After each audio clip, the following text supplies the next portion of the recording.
got a great crowd out here. Great to see everybody. We heard from real estate agents early on.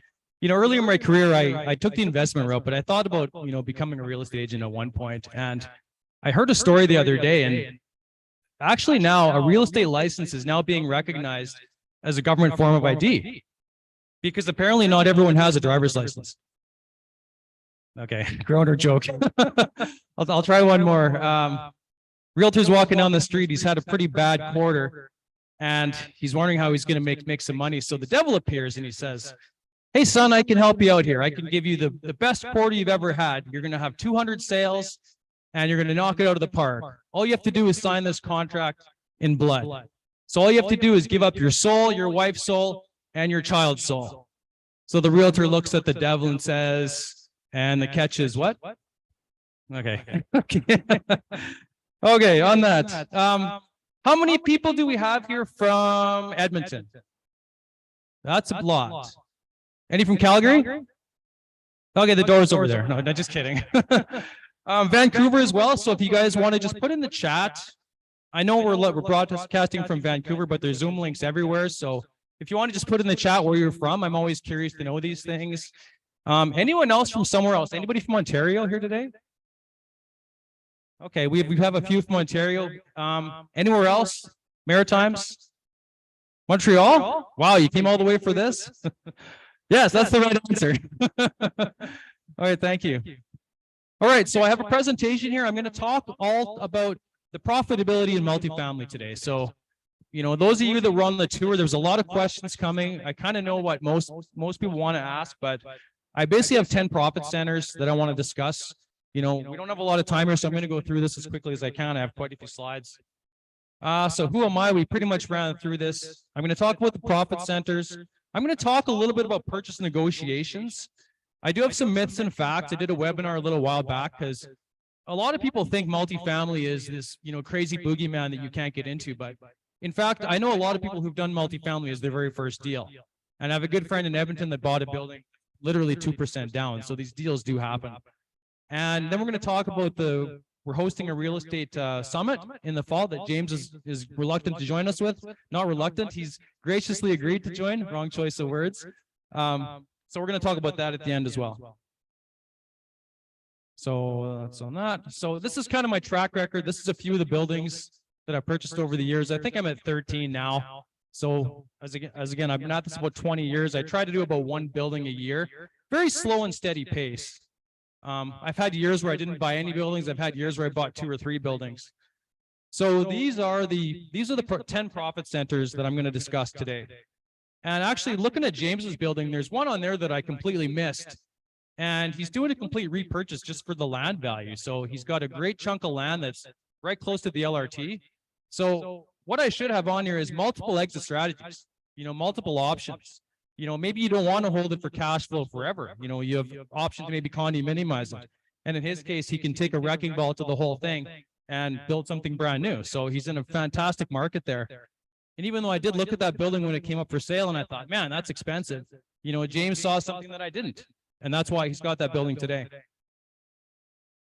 Okay, so I'm going to talk about instant equity. Now, this can happen in single family too, but because multifamily is very much dependent on income, as James mentioned on the tour today, we're really looking at the net operating income. So you basically look at your gross income, subtract your expenses, and that's your net income. And you apply a capitalization factor, and that's where you get your purchase price. So sometimes on apartment buildings, you can get a very sharp value, especially if rents are low or for some reason. So those of you that were at Beaumont Place today, I mentioned this kind of briefly on the tour. So those of you that were there, that's the building. It's 8 commercial units down below. It's all concrete, 14 townhouses at the top. This was actually on MLS, if you can believe it, and there was multiple offers on this building. So I ended up bidding $25,000 over ask. And the reason I did that is because I actually dismissed this listing. I actually told the realtor at first I wasn't interested, believe it or not. But I sent it to my mortgage broker anyways, and I said, can you give me an opinion? And he came back and said, Cory, this thing's worth like over $3 million. So I quickly wrote the offer, and sure enough, that's what it came in at the appraisal as well. So I ended up with $150,000 instant equity. Plus, it had a lot of upside to that building. It was mixed commercial, so If the commercial portion was doing well and the residential portion wasn't, it helps balance each other out. So I'm a huge fan of mixed commercial. I didn't know anything about commercial before I bought this building, but I'd buy 10 of these buildings if I had the opportunity. So the second way is to raise rents. So Adam's apartment was the second stop on the tour. How many people were in Leduc today? Can I just see a quick show of hands? Yeah, so there was quite a few of you that saw. It was quite an interesting show, wasn't it? I mean, we had some units that were completely renovated and some that were original. So that's the picture of the front. So we bought this building really low, only 86,000 a door. So we had a loan opinion of, 2.2 million. That was kind of renovated with the market rent at the time. Now, when you do these kind of BRRRR projects, you never really know how it's going to turn out, but that was our estimation.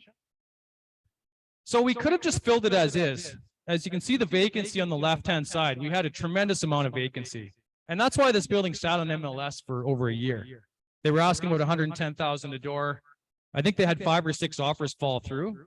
I actually had this building under contract previously, and I walked and then I came back to the table later after someone else didn't close. So I simply could have filled units as is and probably got a value of 110 a door and flipped this thing in 2 months. So that was an option. But instead, I decided to go the BRRRR route. So we ended up getting an appraisal close to 2.2 million. So we were just under, and that was largely because we had a rapid rise in interest rates right before refinance. And if you heard Zoria this morning, very similar thing happened. You want 95% loan to value, but it's really what the bank's going to give you at the end of the day, right? So they're going to scale the loan back to meet their debt service requirement. But we still did okay. We repatriated about 90% of our equity. And those of you that saw the tour, this obviously doesn't look like this. This is what we use to sell the suites. Doesn't quite look like that inside. Photoshop does wonders. I mean, you saw my photo on there. Cash flow. Cash flow with the older multifamily is, really non-existent in my opinion. I mean, if you have a 75% loan on the building, you really don't have spendable cash flow. Usually you want to have a large amount of reserves. But after you've stabilized the building for a while and you start to get the loan paid down, or you get in a market where rents are rising quickly. Like I live in Kelowna, British Columbia, and we had rents go 40% in 1 year. If you're fortunate enough to own a rental in Calgary, you're probably experiencing the same thing. You've just given yourself a massive raise after probably 9 years of no rent increases. We've had a tough slog in Alberta. Who was invested here in Alberta in 2014? Show of hands. Who had rental properties here? Yeah, it wasn't the greatest time, was it? That was a lot of really hard years but we persevered, and now we're at a very good point, as you saw in the earlier presentations. Fantastic time to buy. So this was a building in Saskatoon I bought in 2016, proceeded to have negative cash flow for a very long time. I ended up turning over most of the units, but you get a typical pro forma like this, and it shows the surplus. The realtor pro forma is not really a representation of reality in a lot of cases. Most of the time, it's because the expenses are grossly underrepresented on the pro forma. It's usually, right now, for example, it's about, pro formas would be 5,000 per unit per year. Reality is expenses are close to 6,000. So you should budget at least that if you're looking at multifamily underwriting. So I look at this and it's like, oh great, I'm gonna cash flow 165,000. I see these pro formas all the time. It's like, we're gonna cash flow this, I'm gonna pay this out to investors. I have a 40-year-old building, what could possibly go wrong? Well, a lot can go wrong, let me tell you. And also the pro forma doesn't include other costs. So you have to file your taxes every year, right? Maintenance deficits. James and I did a podcast. If you look at Multifamily Naked Truth, all about maintenance deficits. James has a very unique approach to his buildings. Every building, no matter what it is, there's a deficit. It needs something. Even new buildings, you have to have a reserve fund for the inevitable. But these older buildings we buy, there's some real gotchas in there. So I think, James and I said when we first started, we had a checklist of 10 things. We might look at 7. Now you're demanding like all 10, right? We need to see a certain criteria before we'll even consider. I mean, major items, decks, roof boilers, parking. I mean, these are all big gotchas. And early on, I thought, well, I'm just going to buy this for 5 years. I'll make this the next owner's problem. The endowment effect, right? The building is suddenly worth a ton more just because I bought it, right? That's how good I am. But I learned my lesson on this. This was a horrible experience. However, we lived through it. And here's the rent roll. So basically the red line is what I promised my investors I was going to deliver. And the blue is what actually happened as far as rents went. So you can see from 2016 to basically 21, it was ugly, ugly, ugly. But now you can see we're finally in a position where we're trending up. If you want to avoid all the headaches, buy a building in Saskatoon right now or Edmonton. We literally have 1% vacancy in the entire city. Edmonton is a little bit higher. Rents haven't really started to pick up here. So I think we're going to see a tremendous amount of upside here in the next, 2 to 3 years. So buy anything that cash flows, folks. Cash flow is necessary to get to the future. So where there is equity. So I think of cash flow as I just need enough cash flow to pay my mortgage, get me by month to month, get me to that point in the future where I can do a seller or refinance. So I've owned a lot of buildings, Beaumont Place, cash flow, 30,000 a month. One point I was getting 20,000 clear after my mortgage, but that didn't last forever. COVID happened, so you can never bank on that cash flow with a mortgage. And in a lot of cases, if you own a building in the inner city here, you probably don't have cash flow, even if you don't have a mortgage. So depending on where you are, just gonna have a quick drink here. How are you guys doing? You guys awake? All right. How am I doing for time, James? Good? All right. Forced appreciation is the one that I hear the most, right? Everybody wants to do the big BRRRR. Who's heard the term BRRRR before? Right? Arlen, was there such a thing as BRRRR 20 years ago? Yeah, like what the hell was that? Even 2 years ago, what does this stand for? Everybody's using this fancy term. I mean, what did you call it? Was it value add or what did you for value add? Yeah, we had a very different approach. This acronym came along, and so basically what it is you want to take a property that is undervalued, under rented, you want to get the rents up and you want to refinance, hopefully to pull all of your equity out and recycle that into another building. Now, my good friend Thomas Byer, who was one of my mentors, he did this early on in the mid 2000s. I'm sure Arlen's done this a few times too. And you can really, scale up your portfolio quickly doing this method. So CMHC actually forces you to do this because they have restrictions on what you can do with your funds. You can't take your refinance money and buy a yacht. Although I'm sure you could somehow, but they want to see you reinvest that in another property. But most people that have the equity will want to do that anyways. So you can do this with or without renovations, depending on the area. So this was a building in Red Deer. This building was indescribable. I've never seen anything like this. It was 224 suiters, and it was just a nightmare. This building had been on MLS for over a year. I negotiated on this building for close to 8 months. They were asking $100 a door at one point. I got this building for $60,000 a unit.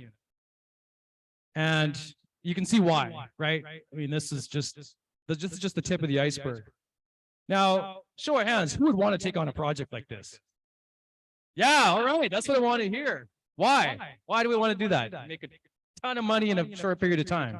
So what do you do? How do you know, right? So you get a rental survey. You find out what the neighboring buildings. Boardwalk had a building 2 doors down. So as soon as we started renovating this, it scared the shit out of Boardwalk. They were sending spies over, checking on what we were doing. And literally, like it was awesome. And my partner, Bob Paquette at Braden Equities, it was his expertise that really turned this thing around. And they did this in 8 months. And the transformation was astounding. So here's the rent roll when we bought it. So this is the 224 suiters. We had a total rent roll of, barely 23,000 for all 48 units. So this was what I had kind of sold to my investors. I said, well, I want to get 50,000 in monthly rent.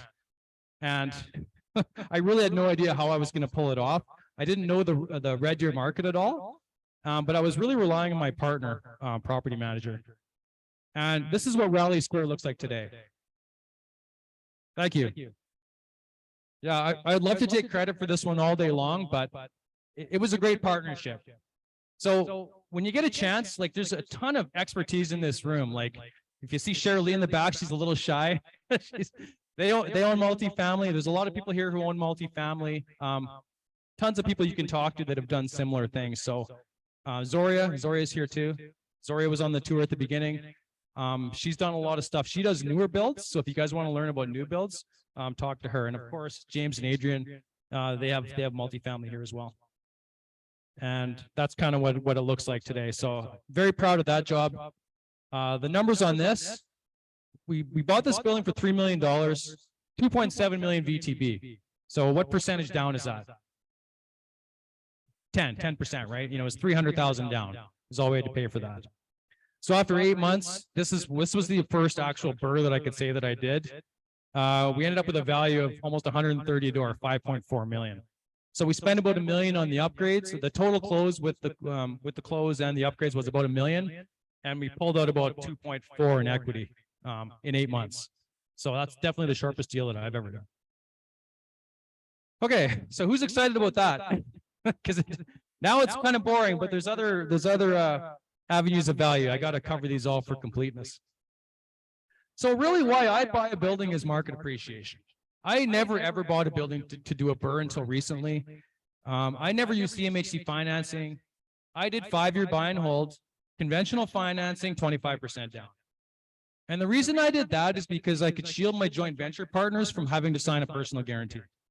And that was huge. If you're going to do a CMHC deal today, chances are you're going to have to get your equity partners, even your silent partners, to sign a personal guarantee, where it's joint and several, so they're potentially on the hook for some or all of the losses of any potential losses. So that's a real tough sell to a joint venture partner. So I was never really a fan of that, but it's sort of a necessity today. So this was a case study of a building that I bought. This is in the Nate area. This building is coincidentally for sale right now, for exactly the same as what I sold it for 5 years ago. I bought this building in 2010. For I think it was 93,000 a unit. So the rents in 2012 were just under 12,000. I did a pro forma and I said, okay, in 5 years, I think I can get a rent roll based on 3% appreciation, which is kind of coincidentally what the CPI is for Edmonton. So, you know, that's about, you know, a $50 increase year after year. We're definitely in that realm now in Edmonton. I mean, I went like probably 5 years with no rent increase and actually having to decrease rents. So seeing any rent increase and now not having tenants stick around is really good. So in 2012, that's what I forecast. And in 2017, this is exactly what I ended up with. So, you know, the investors roughly doubled their money in 5 years. Everybody was happy. You know, this was a standard market deal. I didn't hit a home run. I don't talk about the previous deal, the BRRRR, if I'm trying to raise capital. You know, maybe if it's just in passing on a story. I'm just sharing with you guys what is possible. And believe it or not, there are tons of those deals out there. You know, that's another myth that there's a scarcity. There's a lot of deals. You never know how someone is going to be motivated. Some of these buildings have been for sale for a year and they've kind of gotten stale on MLS. You know, MLS has been a gold mine for me to go back to buildings that have been sitting there for a while. Depreciation, this is the least exciting one. Basically capital cost allowance. You can write off a portion of your building every year. I don't do this. This is a good discussion for an accountant. I do this with appliances. You're allowed to write off appliances 20% per year. You're only allowed to write off the building 4% per year. So you can do that over 20 years. But there is a gotcha in there. You know, usually you would do this if you had your mortgage paid off maybe and you had really high cash flow and you were trying to save money on taxes.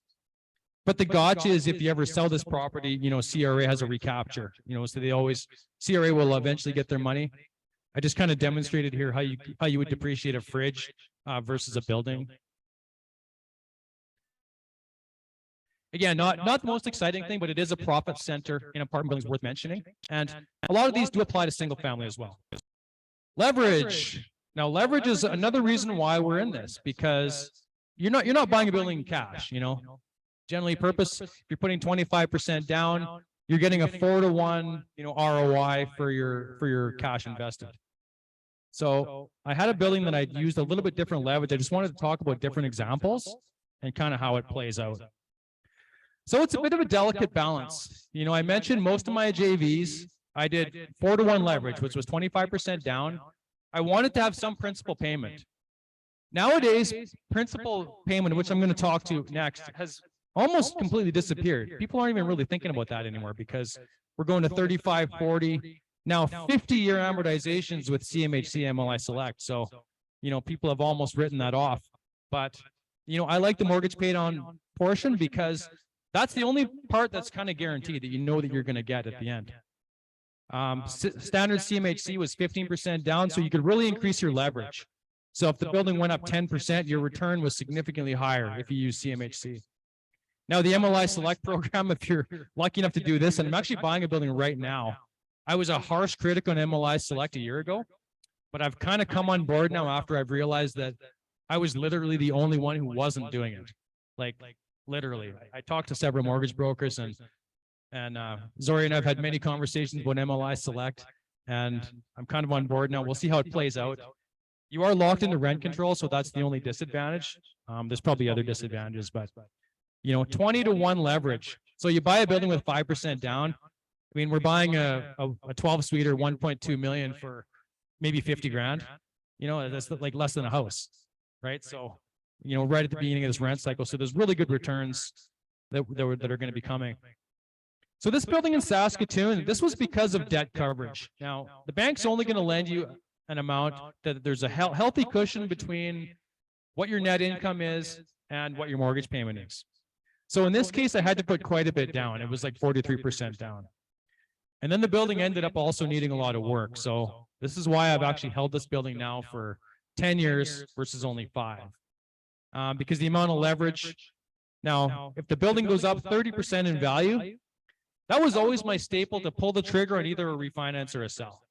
So if the building went up by 30% value, that was basically 100% ROI. That was my trigger to my joint venture partners to say, okay, look, guys, if we hit the 5-year point or we hit 100% ROI, then we're going to sell. Once I've doubled your money, the building has served its purpose and away we go.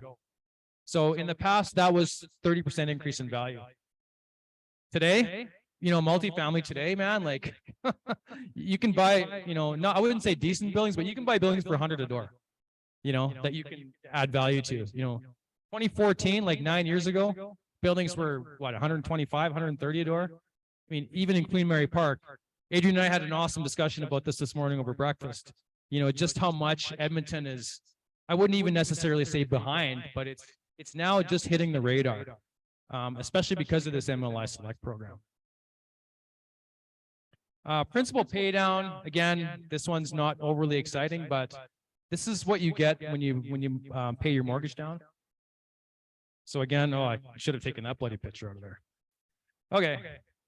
So this was a little different. Now, this building, I did very low leverage with a short amortization. Now, partially because I was forced to. I did a 75% loan to value back when I had a rate of around 3.5. But look at the amount of principal I paid down. This is because I started with a 20-year amortization. Now, if you're buying a building today on a 50-year amortization, almost all of it is interest. So the interest portion being the yellow and the principal paid down portion being the black. So what I did on this building after 5 years is I decided I was going to shorten the amortization. So I ended up with 17 years. I should have actually shaved it down to 15. So I went from 20 to 17. Well, now I paid off principal of almost 500,000. Can have another drink of water here. So just look at that slide for a minute.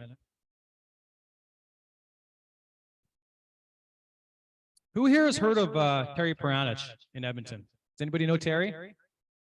Terry always taught me. I learned from Terry a lot, and one of his big things is I pay off my apartment buildings. I want them all free and clear, and I want to cash flow. So he was big on paying it down. He was big on shortening amortizations, paying down the property. There's definitely a lot to this. So if I succeed with this strategy, this building is basically going to cash flow $40,000 a month. I don't really have to do much else. I mean, I don't think I'm going to spend that much money. I mean, you never know, but Arlen has a very different approach. We've had a lot of talks on Facebook now. He's all about, I wouldn't say you're all about, but you really brought up the debt and the amount of money that the government has been printing off. And the fact that debt is going to become cheaper over time as the Canadian dollar depreciates. So that's another way to think about it. So maybe you want to have some buildings in your portfolio that you're going to pay down. You're going to have a healthy amount of leverage. Maybe some that are stronger performers. Maybe you want to take a little bit more risk on. At the end of the day, you still can over leverage yourself. You want to find that delicate balance. I think most people that I talk to, they tend to be in the 65% loan to value range. But then again, it depends on who you talk to. So that's a great conversation. If you're talking to other investors here in multifamily, ask what level of leverage they're comfortable with. For this was a great feeling, after owning this building, I only owed, 1.4 million on this building. It's worth 5 million today. So I had a lot of cushion for this hike in interest rates. Yeah, it hurt. I just had to refinance it at almost 6%.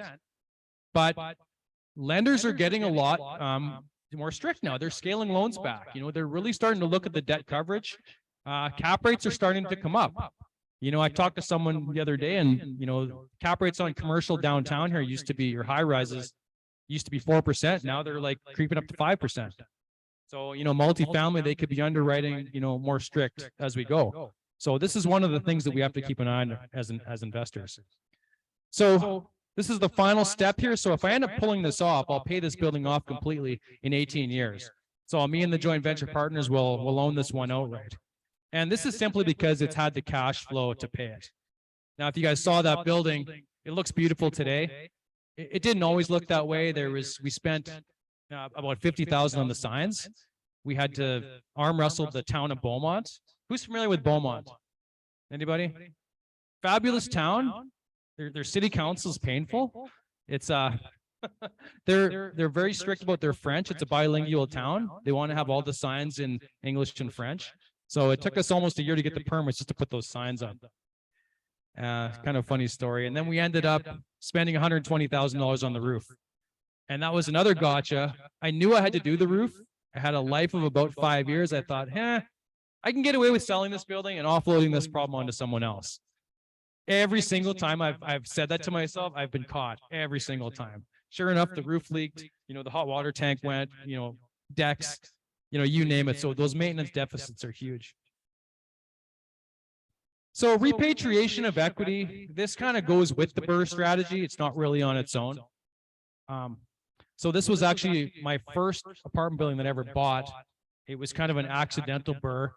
I bought a building in a town of 2,500 people for $29,000 a door. $29,000 a door, $350 for the whole building. Completely run down, roof leaked. I literally had to do everything. I just started a brand new job in Edmonton. I had a new baby. This building was 500 kilometers from my house. I didn't have a property manager. I don't know what the hell I was thinking. Like, I was literally in my service truck making calls. I was working evenings and weekends. I don't know how my marriage survived at the time. But it turned out, it really opened my eyes for what was going to happen later. We got an interest-only loan, 4.5%, which was low then. We spent about $100K upgrading the building, got a new mortgage, and successfully paid everything out. This strategy is pretty tricky today, guys, because the bridge loan you need to get to that point of stabilizing the building is now very expensive. When we did Leduc, I think we borrowed around 7%. Today, a bridge loan is probably going to cost you 12, 13%, plus a point to the lender, plus a point to the mortgage broker. If you don't complete your BRRRR in a year, you got to pay another penalty. So there's a lot of pressure. There's a lot of these BRRRRs that are in trouble now, especially out east. I've heard a lot of stories in Toronto, the people that took on really high leverage and they weren't able to get enough value to pay off their BRRRRs. So I would still do this under the right deal, but today I would look at more creative strategies like agreement for sale or vendor take. I'm not covering those today, but if you want any information about that, feel free to ask me. Maintenance deficit. So again, this isn't really a profit center, but this is one that will definitely steal money from you. As James and I discussed, you want to keep healthy reserve funds. You want to make sure those big ticket items, right? The roof, the boiler, the decks, you want to make sure those are all done. And I've been pretty lucky. The last 2 buildings I bought have had all that already done. So if it doesn't have to have that done, that has to be subtracted from the cost. Now, there's 2 types of deferred maintenance. So there's the deferred maintenance you can see. There's the deferred maintenance that you can't. And that's usually reflected in the suite renovation. So the seller is going to say, well, my building's worth this much based on the cap, but they have 5 tenants that have been living in there since 1975. Well, and if you walk through, clearly if that guy moves out, you're not going to re-rent that unit. But, how do you convince the seller that you need to have some of that cash back to cover those expenses? Now, who was investing in Edmonton in 2007? Anybody? You could, yeah, Arlen. I mean, you probably didn't do a lot of renovations in 2007, right? You could rent a unit out, no problem, right? Throw any warm body in there, right? So no one would ever call you a slumlord, Arlen. But no, seriously, like back then the market was tight. It's very much like where I'm in BC right now. In rent, especially in rent-controlled provinces like in Manitoba, for example, Winnipeg, you'll see most buildings are extremely run down. People won't spend the money because they don't have it, and they can't raise their rents. So you'll see a lot of buildings in real disrepair.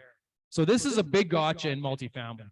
Now, this is becoming extremely important now because most of the buildings that I own are now vintage like 60s to 80s. If you're in Ontario, you're buying buildings that are, could be 1910, 20, 30. That's not uncommon. A lot of brick buildings. These buildings all only have a certain amount of economic life to them. Yeah, you can spend the money and make them new, but this is something that appraisers are looking at, engineering reports are looking at more and more. So Zoria does all new stuff. I mean, I saw her building. I was joking on the tour, we should have did her building last because I was scared to show anybody my building after we looked at hers. So, but we had a lot of fun. So this is the latest acquisition. This was a building in Fort Saskatchewan that my partner and I just picked up. It's an 18-suiter, absolutely premium building. They over-upgraded and under-rented. So literally the roof, the boiler, decks, literally everything had been done. This was a very challenging close. Took over a year. We had a lot of issues. We had to do a phase 2 environmental assessment because we found some potential contamination. It turns out there was a gas station right next door in the 1950s. So you learn some pretty cool things when you try to buy a building. So I'm happy to share that story as well. So there's just a few photos. On the right, on the left is the boiler, and then the meters. So those of you that were on the tours today, you probably saw, I think we saw 3 or 4 boilers today. They pretty much all look the same to me. Okay, so time-wise, 10 minutes? Okay, I better crank it up. So upside is what I mostly want to talk about. So the biggest thing I look at when I'm looking at buildings is I look at the number of units. Obviously, the more units, the more it's worth. I look at the suite mix. The more 2s and 3s, the better it is. I look at the macro location. So obviously, Edmonton is going to be better than, small town, maybe Drayton Valley or Whitecourt. Obviously you're going to be better. In the micro location, the earlier presentation, you saw the university area. Your investment is going to do way better over time than it would be if you bought in Cromdale. That's just the nature of the landscape. It's the same city. It's not all equally. And there's also bonus items. So large units, concrete balconies, and stuff. I'll talk about that. So this is the building. This is Red Deer. So this is the one that I showed you that we did the big burr on. And part of the reason I did this is because of its potential upside. So because it had 48 units, it scored really high. I came up with this calculator. I'm happy to share this with anybody if you guys are interested. I've actually ran this calculator on probably 50 buildings, and it actually comes out pretty well. It'll actually sort of predict how well this building is going to do over time. There's a little tweaks to it, but it works fairly well. This particular building had a total of 12 large 3-bedroom units. So they had a bathroom and a bedroom on each side. It was a very unique layout. So that gave it a huge boost in terms of units. So I ended up with like an 11 out of 10 on that. Red Deer, I gave 8 out of 10. I mean, I would probably give university area of Edmonton, like 9 out of 10, 10 out of 10. But because it's Red Deer, it's a smaller town. Although Red Deer seems to be performing really well as well. So 8 out of 10 and 8 out of 10 for the location. So I got a basic score of 93%, which was a good start. But then on closer inspection, I checked out a few more things, and I noticed that the suites were like massive. They were way larger than the average size in the area. So when you're looking at a building, look at that suite size. There's some buildings in the Nate area that are really small, and you can't compare a 1-bedroom in one building to another building, because if you have a smaller unit, you're going to rent for less and you're going to have higher turnover. So even 50 square feet larger units makes a huge difference. So that's a big thing to look at when you're looking at multifamily. As well, the construction. I mean, most buildings are wood frame, but if you're fortunate to get a concrete building, that's worth extra as well. Balconies. If you got a lot of balconies, that's good and bad from a maintenance standpoint, because they're an absolute maintenance nightmare. But you'll rent buildings for more money with decks. All units above grade. So if you guys remember Leduc today, All the units had walkout basements. None of the units were like basement ones. So you'll see a lot of buildings that have all above grade. That's a really nice feature because those basement units generally rent for about $50 less than the rest of them. So if you can find all above grade, you're going to rent higher, you're going to sell your building for more, you're going to keep tenants longer. So you add up all these adjusted scores, and then you come up with a really, really good number. And this actually played out exactly this way in real life. Now, chances are you're not going to get everything, but you want to try to get as much as you can on a building. And any building is a good building at the right price. I mean, who would agree with that? Yeah, a few people. Maybe there's some areas that you don't want to go into, but I always say that any building is a good building at the right price. Okay, I'm just going to talk a bit about negotiation. I think we've probably got about five minutes left-ish. I hear this advice all the time. It's just worth mentioning with multifamily. Yeah, just get it under contract, and we'll negotiate it down later. We'll negotiate a price. Just quickly tie it up and then, deal with it later. It's just the worst advice I've ever heard because, if you didn't get a loan opinion, you weren't prepared. I've seen this blow up in people's faces so many times. The 3 B's to negotiation, this is how I do it. You want to be honest, you want to be prepared, and most importantly, you want to be ready to act. If you're looking for that deal, it's going to come. Yeah, you have to be awake and you have to be ready to jump on it when you see it. Most importantly, when you recognize it. Being honest means do what you say you're going to do. Edmonton multifamily is an extremely small market, right, James? Like everybody knows each other. I mean, if you're doing things that you're not supposed to be doing, you're going into gray areas, other people are going to hear about it. All these realtors know each other and talk to each other. If you're talking to one realtor and you badmouth another, the other one's going to hear about it instantly, right? So just be honest, do what you say you're going to do. It's like very small. Your reputation is key. But the key thing is the deal might not happen now. Like most of my deals, like I said, probably about half, I didn't get it on the first try. I said very nice things to the seller. Don't say things like your building needs work. You're not going to get your price. I see all these things online and, people, no. You say, I love your building. It's just that it just doesn't work for me under these circumstances. So you want to really be nice. But most importantly, you want to be prepared. You want to know how to underwrite a deal. So you want to underwrite the deal yourself. And you also want to get several value opinions. Now, this is something that I didn't do when I went to Saskatoon because, I thought I knew what I was doing. I had a few successful deals in really strong markets. But, I didn't do my homework and it ended up costing me dearly. So you want to get at least 2 mortgage brokers to give you loan opinions. You want to talk to a property manager because no one knows the values more than the property manager. They know what the rents are in all those areas. And they're doing surveys almost every week.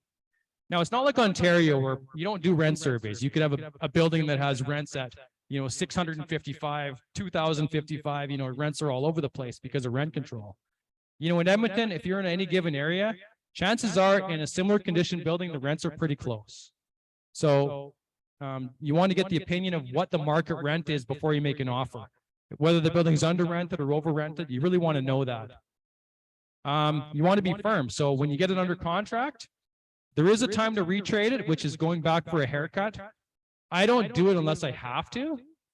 Some people just retrade just for the hell of it. Like they'll tie up a building for 6 months and then tell the seller, well, I want 500,000 reduction. Well, why? Well, just because, I've had people do that to me. So you want to retrade only under certain circumstances. And you also got to know when to walk away. There's tons of deals out there. There's always going to be another one. And you want to be ready to act. So you want to have your cash and your joint venture partners ready. You want to have your mortgage broker on standby. So when you find that deal, you want to be able to place your financing quick, especially in a CMHC atmosphere. You want to get that application in as soon as you possibly can. And ask, tell people, reach out to James, say, hey, I'm looking for a multifamily, put me on your mail list, and then just keep hitting him up every couple months, and that's how you get on the list and do that to, several sources. Eventually you will 100% find a deal. I guarantee it. So I do have a myths and facts section, but I think we're running a bit short on time. So maybe I'll blow by this in just a minute here. I did a separate webinar on this. There's a lot of myths, you have to do this yourself. This is a common one I hear. Tenants and toilets. I don't want to deal with tenants.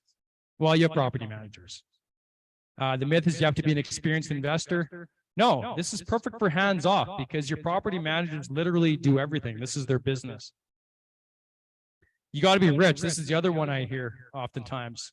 There's a lot of ways to fund a building, including with none of your own money. So especially with CMHC now, 5% down, creative financing strategies. There's lots of ways you can buy buildings even if you don't have tons of cash. Myth is it's hard to finance. For me, I mean, I tried to apply for a condo recently, and because I was self-employed, they kind of laughed at me. But I have like almost 20 million in mortgages that I personally guaranteed, and they don't even blink at that. So it's really funny that way. There's a ton of paperwork, I won't lie, but for me, it's way easier to qualify for multifamily. And the other one I hear is I can't find a deal. You know, this is classic. There is literally deals everywhere. There's 2 million apartments in Canada. Every one of them is for sale. Every building you saw on the tour today is for sale. But Zori might not agree. She's kind of snickering at me for the right price. Myth, you need a lot of purchases. No, you really only need one. If you can land one successful deal and pay it down over the period of the mortgage, that's really all you need. 120 sweeter, 20 grand a month. Most people can live off of 20 grand a month.